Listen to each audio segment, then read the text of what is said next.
A paz do Senhor, sejam bem-vindos ao canal Recalculando a Rota. Sou seu irmão em Cristo, o pastor Davi Nascimento, e estamos aqui para estudar mais uma lição da nossa escola bíblica dominical, a Escola Bíblica Betel, e estamos no nosso terceiro trimestre de 2024. Nesse trimestre estamos estudando sobre a relevância da igreja, sua essência e missão, os pilares do que é essencial para a missão da igreja, do que é importante para a igreja.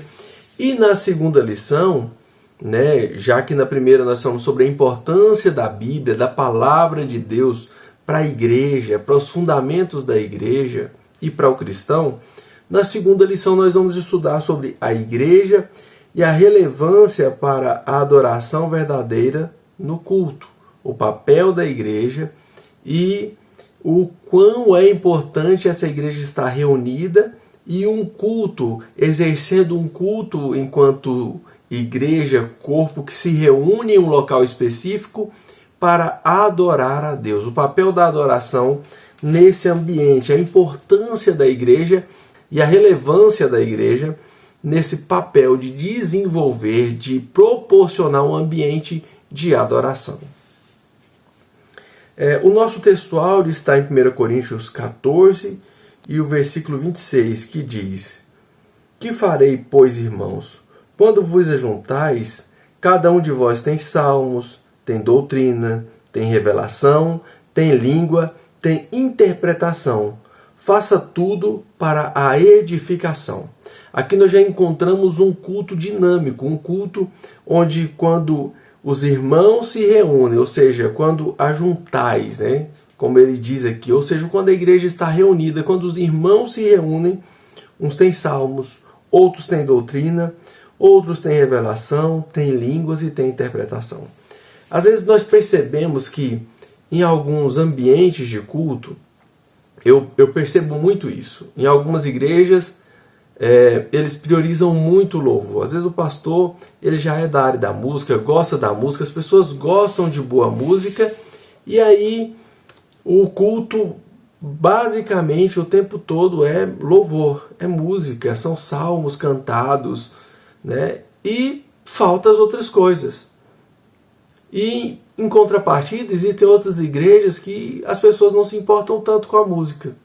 É só palavra. E a palavra é muito boa, palavras edificantes, mas fica só em palavra. Existem igrejas das quais não se acredita mais que num culto deve haver línguas e interpretação, que deve haver revelação.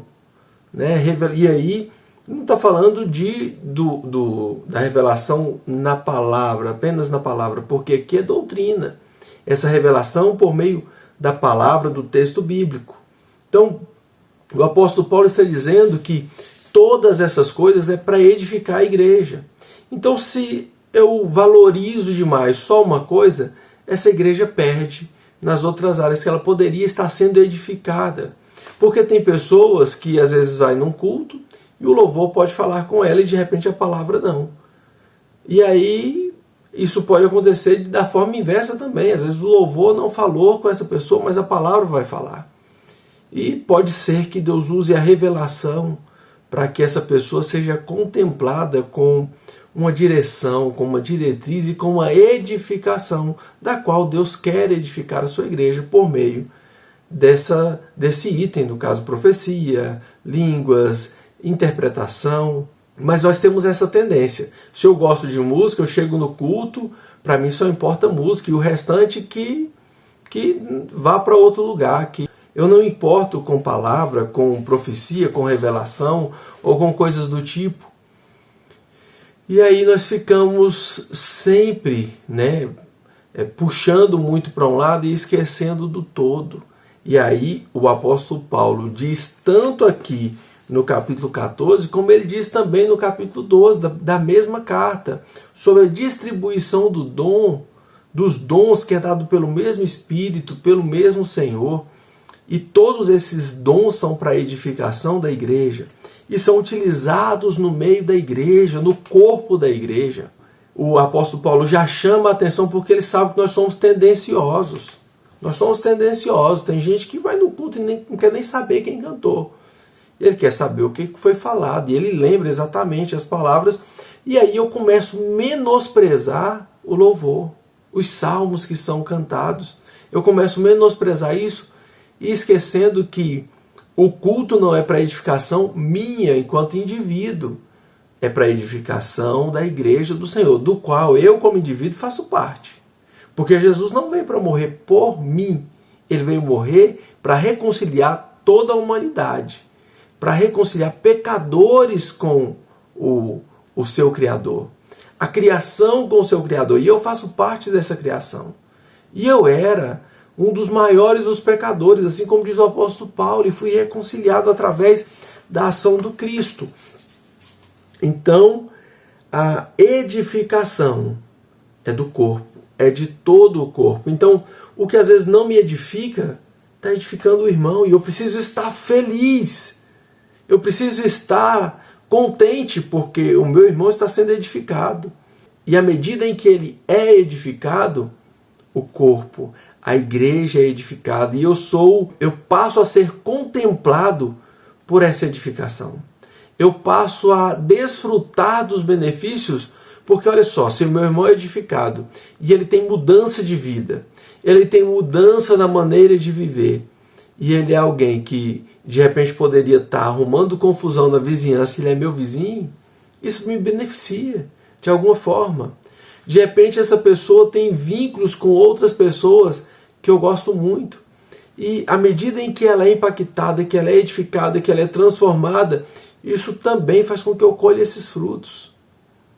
Existem igrejas que as pessoas lidam com dificuldades do tipo, o irmão ali estacionou numa vaga, que é o lugar que eu sempre gosto de estacionar, ou então eu sou vizinho da igreja, o cara estaciona na frente da minha garagem, e aí eu chego para colocar o carro para dentro de casa, e aí eu chego para colocar o carro dentro de casa e não consigo, porque o irmão folgado colocou o carro na porta da minha garagem. Então, à medida que esse irmão é edificado e é trabalhado, às vezes ele só gosta de música, mas de repente um dia a palavra fala com ele, e ele é edificado por essa palavra de que ele não pode fazer isso. Então, se o irmão é edificado, automaticamente toda a igreja sente os benefícios. Do mesmo jeito que se um membro sofre, todo o corpo padece. Então, se um membro é edificado, todo o corpo sente também os benefícios dessa edificação.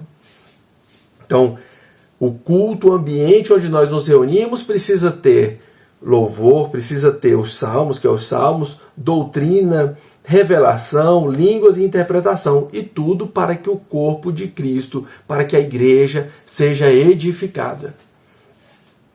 Verdade aplicada nos diz que o culto a Deus é a celebração de seu nome quando expressamos gratidão e o adoramos pelo que ele é e por seus atos poderosos em conformidade com as Escrituras. Então, o culto é a celebração que nós fazemos em nome de Deus, reconhecendo e expressando gratidão por tudo que ele é, por tudo que ele fez. Começa pelo que ele é, mas por tudo que ele fez e por tudo que ele continua fazendo por nós. E nós nos reunimos nesse ambiente para adorar.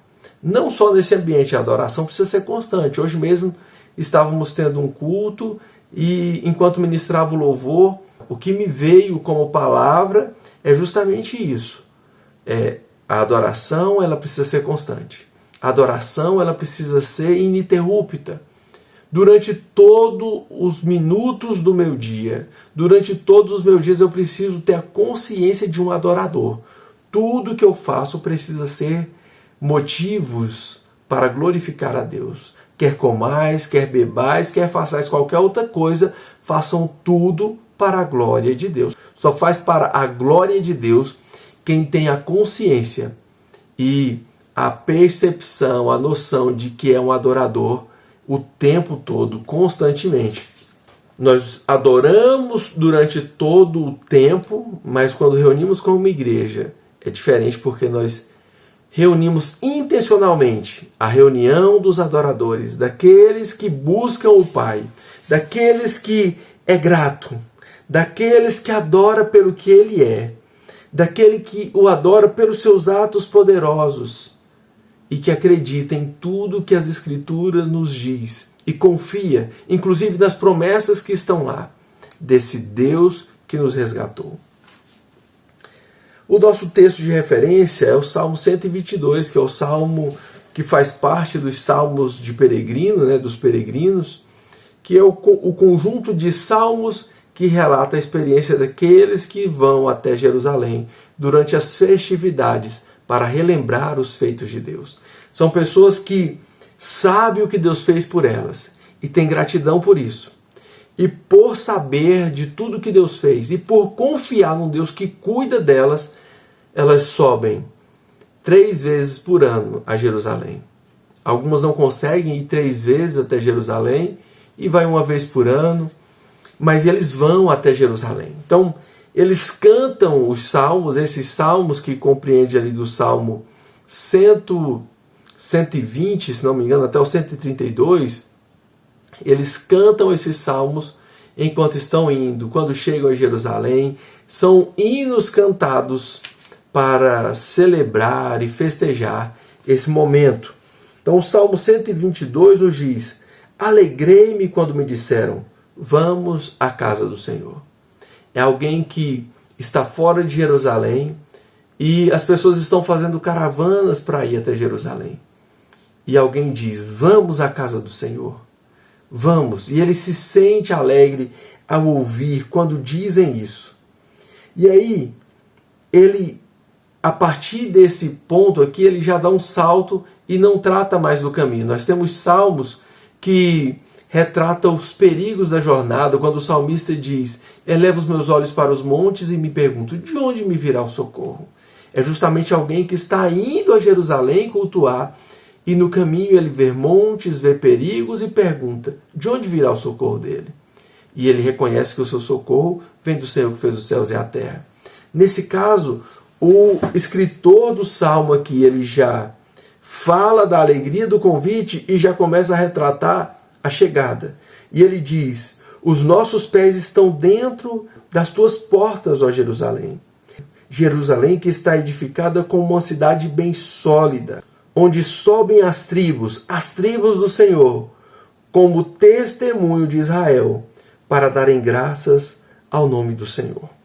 Então, ele já está lá, ele está vendo a beleza, ele está encantado com a beleza da cidade. Ele fala, Jerusalém que é uma cidade bem sólida, construída bem sólida, até porque as construções de Jerusalém já eram construções onde as casas estão praticamente emendadas umas às outras, e quem está acostumado com o interior, no caso dele, as casas são mais espaçadas, são mais distantes umas da outra.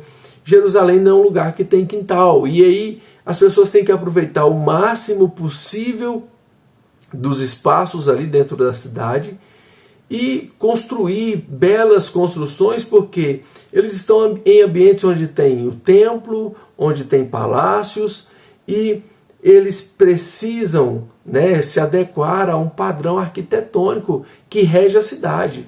Você que mora em uma cidade um pouquinho maior, você sabe que quando alguém constrói uma casa um pouco melhor, logo os vizinhos começam a olhar aquela tendência e começam a reformar, começam a construir naqueles mesmos padrões.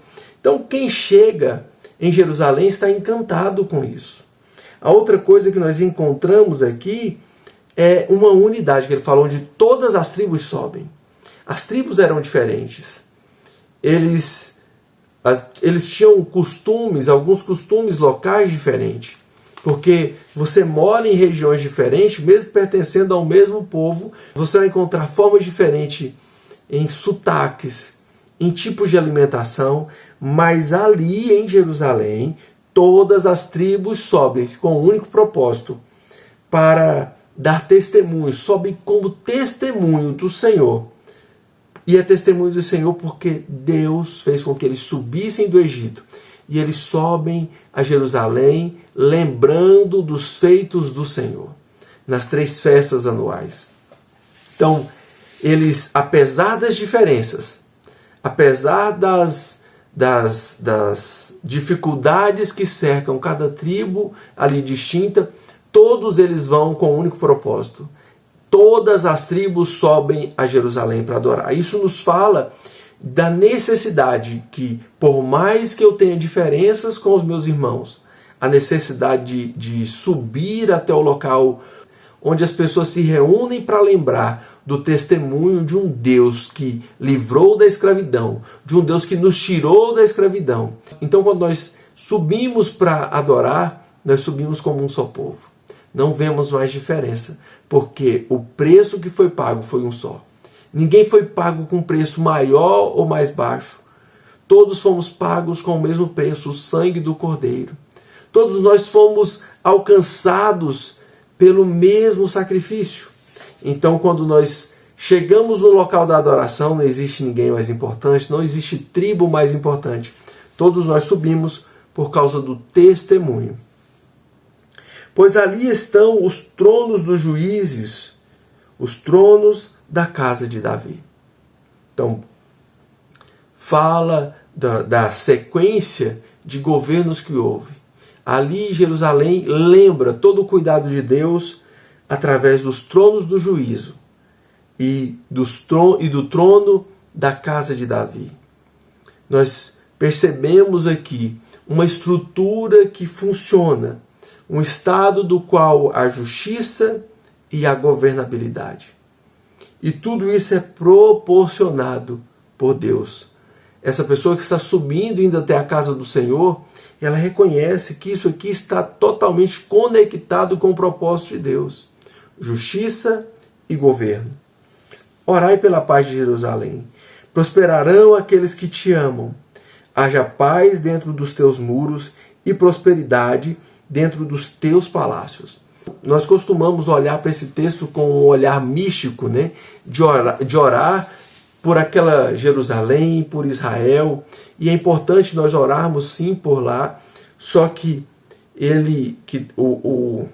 o salmista, ao escrever isso aqui, ele está dizendo: devemos orar pela paz de Jerusalém, que é a nossa capital, porque se as coisas estiverem ruins lá, as coisas vão dificultar para quem está fora, para quem não é de Jerusalém.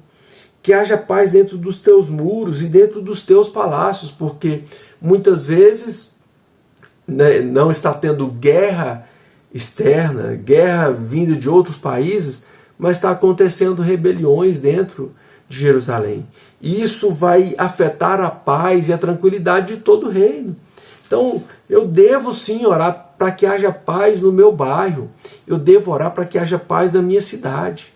Eu devo orar para que haja paz na rua em que eu moro, porque se não houver paz na rua em que eu moro, de repente essa falta de paz pode alcançar a minha casa também.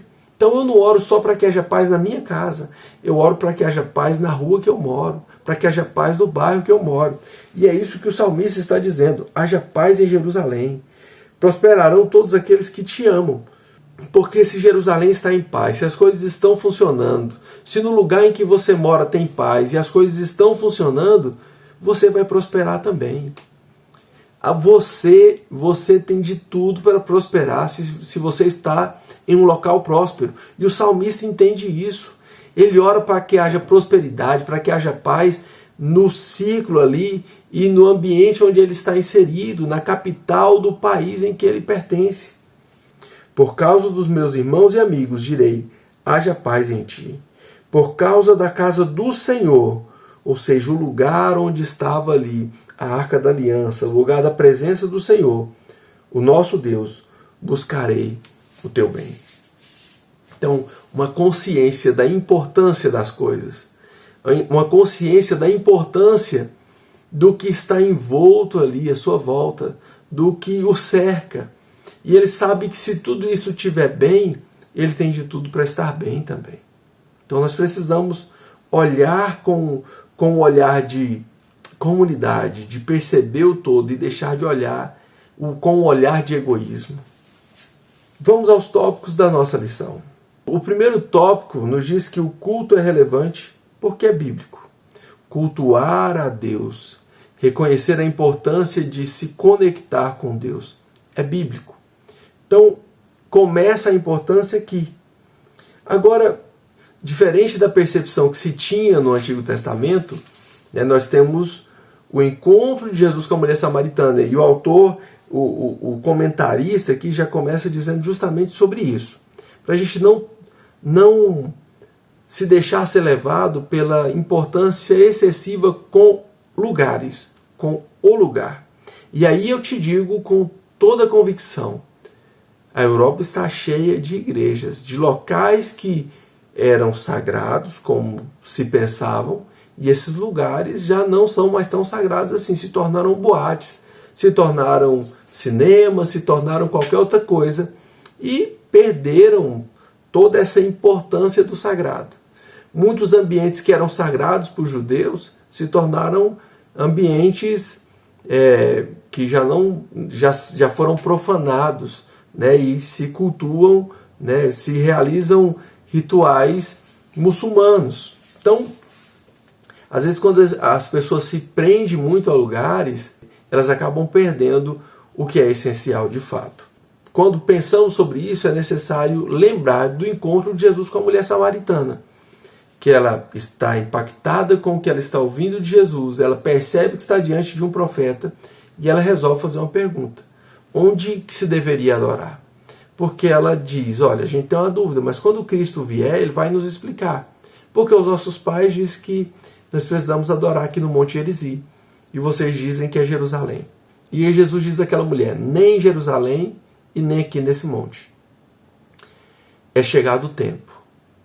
E já chegou o tempo em que o Pai está à procura de verdadeiros adoradores, que o adorem não em lugar, nem aqui nem ali, mas que o adorem em espírito e em verdade, porque nós vamos encontrar, por exemplo, no tempo de Jesus mesmo, muitas pessoas no templo ali, fazendo todo o ritual, cumprindo todo o ritual, levando os sacrifícios que precisam ser levados, as ofertas que precisam ser levadas, vestida adequadamente. E aí Jesus fala que aquelas pessoas estavam totalmente desconectadas com a vontade de Deus. Era só aparência. O próprio Deus diz que o povo de Israel o adorava com lábios, mas o coração estava longe do Senhor, estava longe de Deus. Então, quando pensamos em culto, nós precisamos estar alertos e atentos com isso. Não é que não seja importante se reunir, não é importante o lugar, até porque se a gente prestar bem atenção na história das Assembleias de Deus, boa parte das Assembleias de Deus começaram em lares. Boa parte das igrejas começaram em lares. E aí essas pessoas vão se reunindo em casas maiores até terem condições de arrumar um espaço maior. Porque imagine, eu recebo culto aqui na minha casa, às vezes, e teve uma época que era toda semana. Toda semana é muito trabalho. Você organizar tudo, preparar e deixar ali organizado para receber pessoas. A hora que termina fica bagunça para arrumar. Então, para não ser pesado para alguns, é importante que você tenha um lugar onde todos se reúnem e todos se comprometem com o cuidado desse local, com o cuidado desse espaço.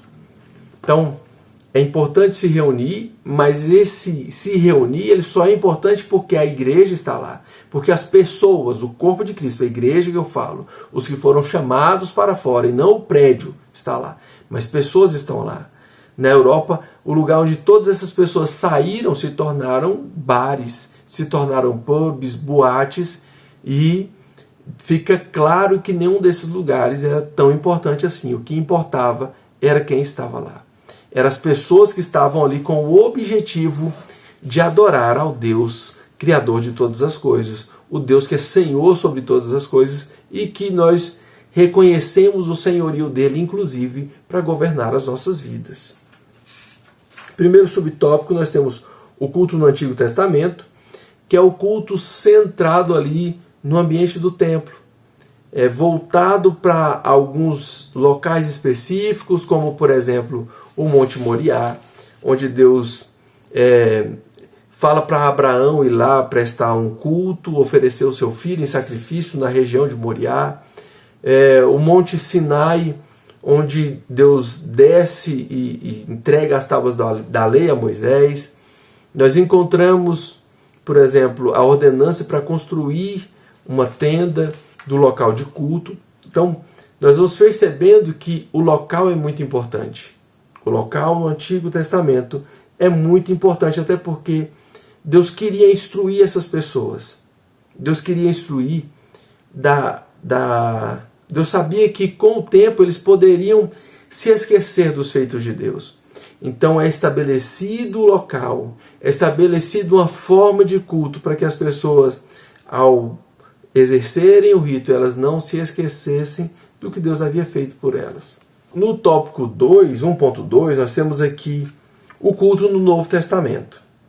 E aqui, o autor chega a colocar algumas questões, por exemplo, dos apóstolos indo ao templo, e assim, a gente precisa tomar um certo cuidado, porque esse templo aqui é o templo judaico. E eu não tenho nada contra esse templo judaico, que já não existe mais. Existe uma réplica no Brás, em São Paulo.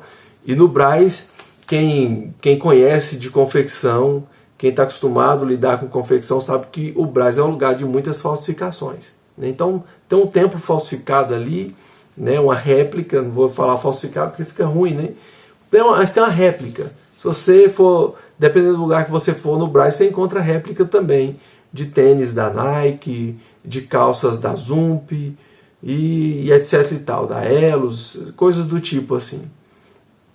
Então, o templo que eles iam aqui é esse templo que foi reconstruído no templo de Zorobabel, na tentativa de resgatar o templo que foi construído por Salomão. É aquele templo que Davi desejou construir e quem construiu foi o seu filho. Então, era prática dos judeus subirem ao templo para orar. Existia horas do dia, até hoje os judeus têm horas do dia que eles vão orar. Se hoje existisse ainda o templo, se o templo for construído, por exemplo, em Jerusalém, aqueles que oram em casa, que você chega ali aos pés do muro, que nós chamamos de Muro das Lamentações, e eles estão ali orando, se o templo chegar a ser construído, ou quando chegar a ser construído, essas pessoas estarão lá todos os dias orando. Isso não quer dizer que eles estão cultuando a Cristo. Isso é uma tradição dos judeus. E eles se reuniam nesse templo. É tanto que as referências que nós temos aqui de Atos 2, de Atos 3, 5, são capítulos em que a igreja não foi dispersa. Eles ainda estão em Jerusalém, não estão sofrendo aquelas perseguições que eles vão passar a sofrer, que aí eles começam.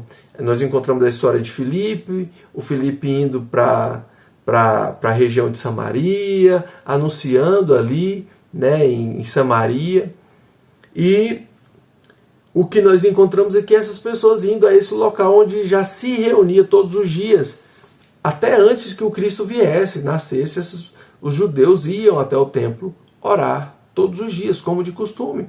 E esses homens que estão gratos ao Deus que é criador de todas as coisas e ao Deus que eles sabem que escolheu aquele lugar para ser um local de culto, eles estão lá. E era normal as pessoas se reunirem no pátio do templo para falar sobre as coisas de Deus, e esses homens estão encantados, maravilhados, foram revestidos de poder e estão ali falando constantemente. O comentarista até cita o caso da escola de Tirano, que eram locais públicos, assim como no pátio do templo, as cidades costumavam ter espaços públicos onde as pessoas se reuniam e começavam a falar sobre assuntos que achavam importantes. No caso do templo, era só assuntos ligados às promessas de Deus, mas na escola de Tirano era um espaço onde as pessoas falavam de diversas teses filosóficas. E aí, sim, nós temos uma igreja que ora constantemente, que se reúne, que não perde a oportunidade de se reunir. É um pátio onde muitas pessoas se reúnem, essa igreja está ali, nós temos um grupo de irmãos ali. Tem uma situação em que alguém foi preso e precisa de reunir para orar, eles vão para a casa de um irmão que tem mais espaço e se reúnem ali.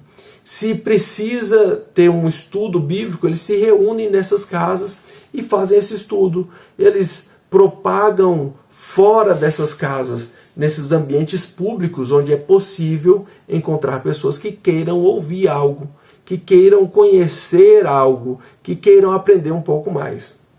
Então, mas o fato é que essa igreja se reúne, ela não perde a oportunidade de encontrar lugares para se reunir.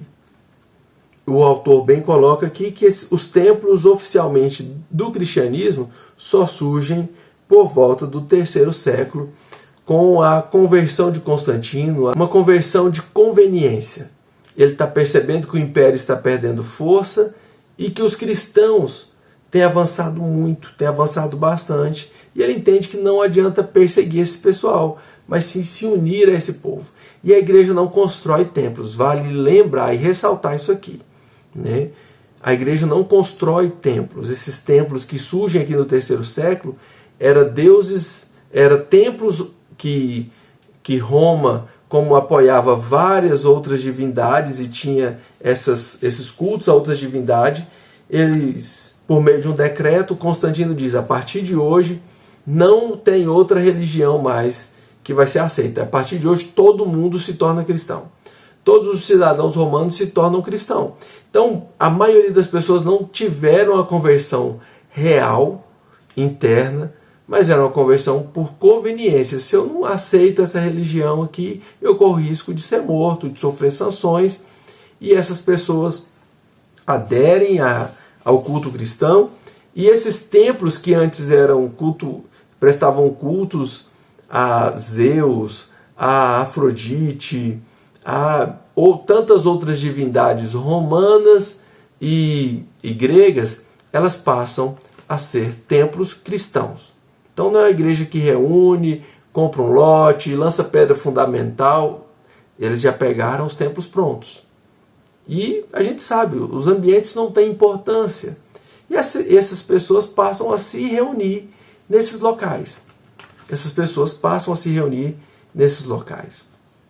Então, não é aquela coisa toda mística acontecendo. Não, é um decreto, é canetada mesmo.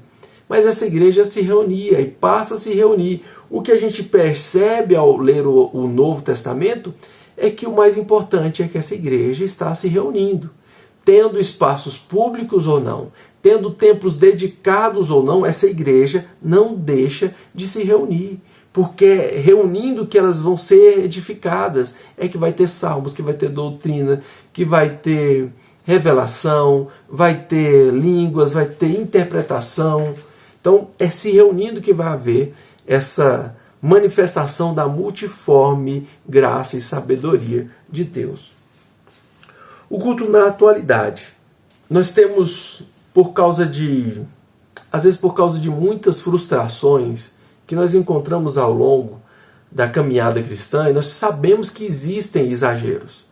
Nós sabemos que existem líderes que, por falta de sabedoria, por falta de conhecimento profundo da palavra de Deus, se utiliza do posto de pastor para começar a impor coisas que não tem sentido algum, né? Inclusive coisas do tipo: um irmão quer ir visitar uma outra igreja, vai visitar uma outra igreja, e aí o pastor diz: eu não autorizo você ir porque eu sou seu pastor, eu não autorizo que os meus crentes vão. Como se o crente fosse dele, como se a igreja fosse dele. E a pessoa está indo visitar uma outra igreja. Gente, no céu não vai ter o setor da Assembleia de Deus e setor presbiteriano, batista, não vai ter nada disso lá não. Não vai ter um setor de Madureira, da CGADB, Conamad. Não existe isso. O céu não é um lugar de divisão. Jesus veio para que houvesse reconciliação entre os homens e reconciliação com Deus. Então, por causa de excessos, principalmente como esses, de pessoas que se acham donos da igreja, tem muitos irmãos que saíram e não querem mais congregar. Eles se apropriam dessa fala de Jesus, né, que Deus está procurando adoradores que o adorem em espírito e em verdade. Eles falam: não é importante o lugar. Só que essas pessoas, elas passam a se fechar em si mesmo. E elas vão deixando, o principal aqui, elas começam a criar raiz de amarguras. Ah, eu não gosto. Falou que é igreja, eu não gosto. E esbraveja. Esses dias uma menina aqui da nossa igreja veio no Uber, o cara com a Bíblia, e ele falou, não, eu sou da igreja da porta do quarto fechado. E ele veio a viagem inteira falando coisas desnecessárias para uma menina, para uma jovem que não fez mal algum a ele, que adora o mesmo Cristo que ele colocando para fora todo o rancor. A gente percebe que isso é uma ação maligna. À medida em que eu me afasto dos meus irmãos e começo a criar empecilhos, eu começo a ver no outro defeitos, dificuldades, os quais, não serve, eu não quero andar com você, você não serve para andar comigo, eu sou melhor que você, espíritos facciosos. Então nós precisamos tomar um cuidado quanto a isso. Não era o propósito de Deus que houvesse essa separação. Quando Jesus ora pela sua igreja, pelos seus discípulos, ele diz, Senhor, que eles sejam um, assim como eu e ti somos um. Ele está orando pela unidade dos seus discípulos, dos seus seguidores. Então não é possível eu dizer que faço parte da igreja de Cristo e caminho sozinho. Está totalmente o contrário. Jesus tinha todo o direito de andar sozinho. Ele resolve andar com 12 tribuloso. A gente não quer andar com gente tribulosa, com gente que vai ficar dando trabalho. A gente quer andar só com quem é perfeito. A gente acha que a igreja é o lugar dos perfeitos. E Jesus anda 3 anos do lado de gente difícil, de gente de índole duvidosa, de pessoas de temperamento forte. Jesus anda com eles, é traído por eles, é abandonado por eles. E ainda assim, Jesus não abre mão de subir até a cruz e dar a vida por eles. Jesus, quando lava os pés dos discípulos, sabia que eles iam o trair. Sabia que iriam abandoná-lo. Ele fala, olha, vocês todos vão me abandonar. E ainda assim ele diz, esse é meu corpo que é dado por vós. Quando Jesus diz que é dado por vós, ele está dizendo justamente disso. Ele sabe dos defeitos de todos eles. Sabe das dificuldades de todos aqueles. Igreja, congregar é isso, irmão, né? É lidar com gente perfeita e querer fechar em si mesmo. Jesus, sendo filho de Deus, ele não quis ser igual a Deus, ele se humilhou e assumiu forma humana. Jesus, mesmo sendo alguém que criou todas as coisas, ele resolve vir até aqui e dar a vida por nós. E andando com essas pessoas, com seus amigos, e esses amigos virando as costas para ele, eu costumo ilustrar esse momento como alguém na adolescência que está na escola, de repente arruma uma confusão na escola e a turma fala assim, nós vamos te pegar no final da aula. E aí você pensa assim, eu tenho aqui 12 amigos que estão comigo. A hora que você menos espera, tem um dos seus amigos que está junto com a turma que está vindo te buscar. E os outros 11 correm, deixam você sozinho.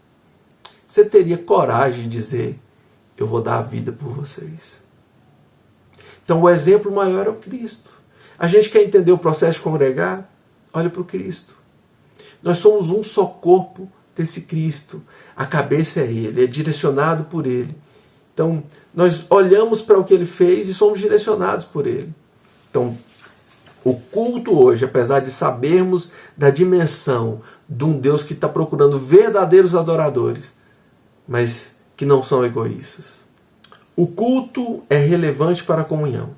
Então, no culto, o culto é o lugar onde a comunhão é desenvolvida. E aí o autor coloca comunhão com Deus. E a comunhão com Deus, no culto, ela só é uma extensão da comunhão que acontece no secreto. Daquele lugar onde Jesus diz que entra para o tameio, entra para o lugar de segurança da casa e fala com o teu pai. E o teu pai que te vê, não é que ouve não, é o que te vê, ele te recompensará. Então essa comunhão com Deus, ela se inicia aqui no secreto e é levada para um ambiente onde tem mais irmãos, porque é aqui que, na comunhão em que eu exerço, o meu irmão percebe que é possível ter essa comunhão, ou o irmão que exerce ela de forma mais intensa que eu passo a aprender com ele, a como me conectar com Deus. Então, no ambiente, todo o culto, a liturgia deve ser voltada para adoração a Deus, deve ser pautada pela palavra de Deus, em busca da presença de Deus. Tanto a música, o ambiente, a palavra deve proporcionar essa possibilidade de conexão e de adoração a Deus. A comunhão com os irmãos. Só é possível haver comunhão com Deus se houver comunhão com os irmãos. Fica nítido quando nós encontramos o texto bíblico dizendo que se alguém diz que ama a Deus, que nunca viu, e odeia o seu irmão, essa pessoa é mentirosa. Como que vai amar alguém que ela nunca viu e não ama quem ela está vendo? Então, nós vemos aqui de forma prática que só é possível deixar claro essa dependência, essa comunhão com Deus, quando eu demonstro isso a partir das minhas relações com os meus irmãos.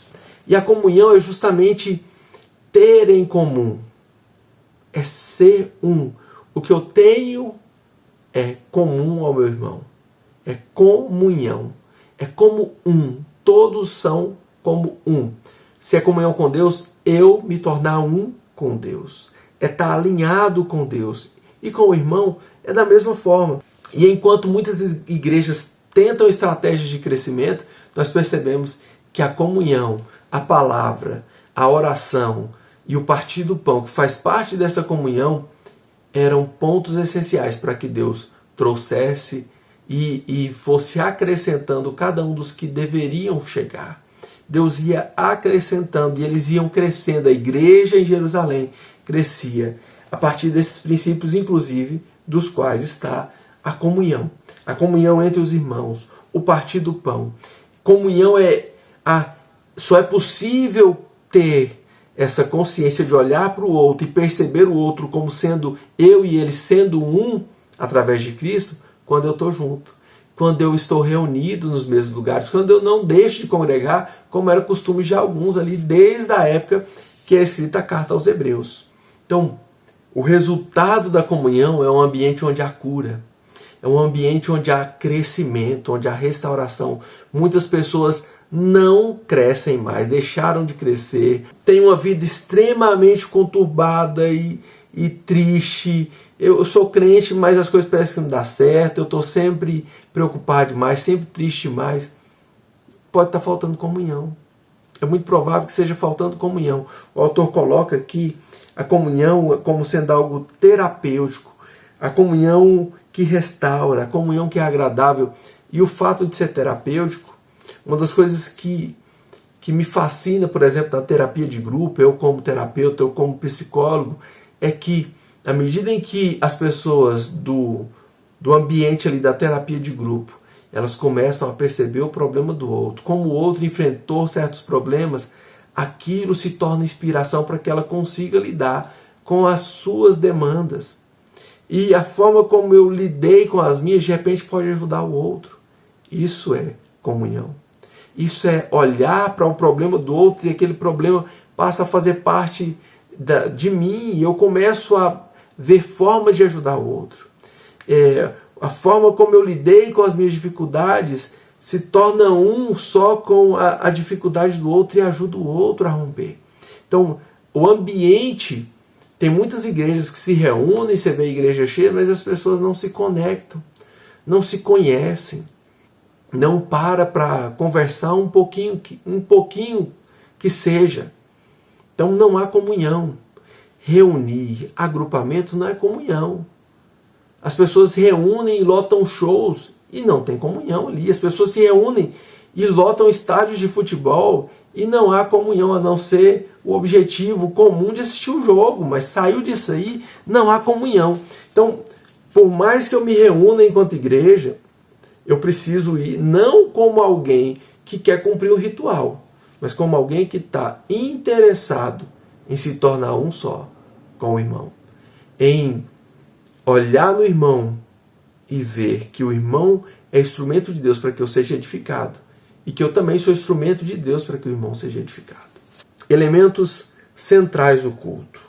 O primeiro é a palavra. A A palavra de Deus é a direção para o cristão. A palavra de Deus é a bússola do cristão. Então, todo culto precisa ser guiado e direcionado pela palavra de Deus. O outro elemento central é a oração coletiva. Muitas vezes nós ficamos tão centrados, tão preocupados em orar, pedindo para mim. Eu oro pedindo para mim e esqueço de orar. Pedindo pela igreja, pedindo pelo irmão, pedindo pelo outro. E quando nós oramos em conjunto, nós precisamos orar, principalmente na intenção de caminhar em direção de qual é o propósito de Deus para a sua igreja. Caminhando em direção do que é o propósito de Deus para a sua igreja. Então a igreja, quando ela busca orar de forma coletiva, ela precisa principalmente orar nessa direção, orar nessa intenção. Nós encontramos, por exemplo, a igreja orando de forma coletiva no período em que Pedro está preso e ele é liberto, enquanto a igreja ora. Enquanto a igreja ora, cadeias quebram. Enquanto a igreja ora, cadeias quebram. Pessoas são libertas, vidas são salvas, portas de trabalho são abertas. Enquanto a igreja ora com um só objetivo, o inferno perde. Toda vez que a igreja se une, o inferno perde. O valor da adoração coletiva. Você percebe aqui que nos últimos 2 subtópicos, oração e adoração coletiva. Porque nós precisamos adorar a Deus numa só intenção. A intenção é sempre a mesma. E a igreja como um todo adora no mesmo propósito, que é de trazer a presença de Deus, que é de acessar a presença de Deus e ser direcionado, ser exortado, ser trabalhado, ser edificado por a presença, por aquele que se faz presente no corpo e no seio da igreja. Que Deus os abençoe, que dê uma semana abençoada, próspera, e que nós possamos mantermos firmes como aqueles que sabem que fazem parte de um corpo e que não devemos caminhar sozinhos. Imagine um soldado na guerra caminhando sozinho, porque é isso. Nós estamos em guerra, e o próprio Jesus, aquele que venceu todas as coisas e nos envia, ele alerta os seus discípulos: vigiai, porque o diabo, o vosso adversário, não é adversário de Deus, não é adversário meu e seu. Ele já sabe que com Deus não tem conversa. A tentativa dele é de nos derrubar. Ele fala: anda ao derredor de vocês, rugindo como leão, procurando quem possa tragar. Então imagine você estar num ambiente desse hostil, onde tem um inimigo que quer te capturar o tempo inteiro, e você está andando sozinho. Né? Não caiamos nessa conversa fiada, que é uma conversa de Satanás, para nos fragilizar. Que Deus nos abençoe, nos dê uma semana próspera e abençoada. Um forte abraço e fique na paz.